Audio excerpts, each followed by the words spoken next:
আজি এই বিজেপি চৰকাৰে বেটি বচাও বেটি পঢ়াও বুলি শ্লোগান দি পেলাই তেওঁলোকে আজি জানো আমাৰ অসমৰ বেটি বা ভাৰতৰ বেটি বা চাহ বাগিচাৰ বেটিসকলক ৰক্ষা কৰিবলৈ পাৰিছেনে, সুৰক্ষা দিব পাৰিছেনে? নাই পৰা। তেওঁলোকক এইটোতো ব্যৰ্থ হৈছে।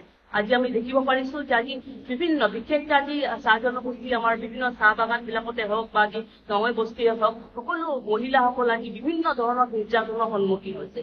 বিভিন্ন ঠাইত আমি দেখিছো ৰেপ হৈছে, মাৰ্ডাৰ হৈছে বা ক'ৰবাত আমাৰ ঘৰুৱা আমাৰ যিখিনি হিংসা আছে তাতো মহিলাবিলাক ভুগি আছে।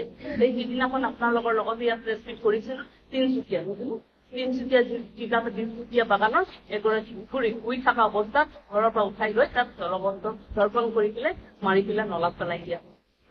এনেকুৱা যদি চলি থাকে তেতিয়াহ'লে ক'ত আমাৰ শিশু সুৰক্ষা হ'ব বা ক'ত মহিলা সুৰক্ষিত হৈ থাকিব? আজি এই বিজেপি চৰকাৰে বেটি বচাও বেটি পঢ়াও বুলি শ্লোগান দি পেলাই তেওঁলোকে আজি জানো আমাৰ অসমৰ বেটি বা ভাৰতৰ বেটি বা চাহ বাগিচাৰ বেটিসকলক ৰক্ষা কৰিবলৈ পাৰিছেনে, সুৰক্ষা দিব পাৰিছেনে? নাই পৰা। তেওঁলোকক এইটোতো ব্যৰ্থ হৈছে। আজি আমি দেখিব পাৰিছো যে আজি বিভিন্ন বিশেষকৈ আজি চাহ জনগোষ্ঠী আমাৰ বিভিন্ন চাহ বাগান বিলাকতে হওক বা আজি গাঁৱে বস্তিয়ে হওক সকলো মহিলাসকল আজি বিভিন্ন ধৰণৰ নিৰ্যাতনৰ সন্মুখীন হৈছে।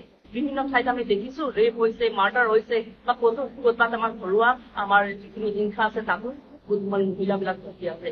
সেই সিদিনাখন আপোনালোকৰ লগতে ইয়াত প্ৰেছ মিট কৰিছিল তিনিচুকীয়া জিলাৰ বাগানৰ এগৰাকী শুই থকা অৱস্থাত ঘৰৰ পৰা উঠাই লৈ তাক দৰ্পণ কৰি পেলাই মাৰি পেলাই নলাত পেলাই দিয়া।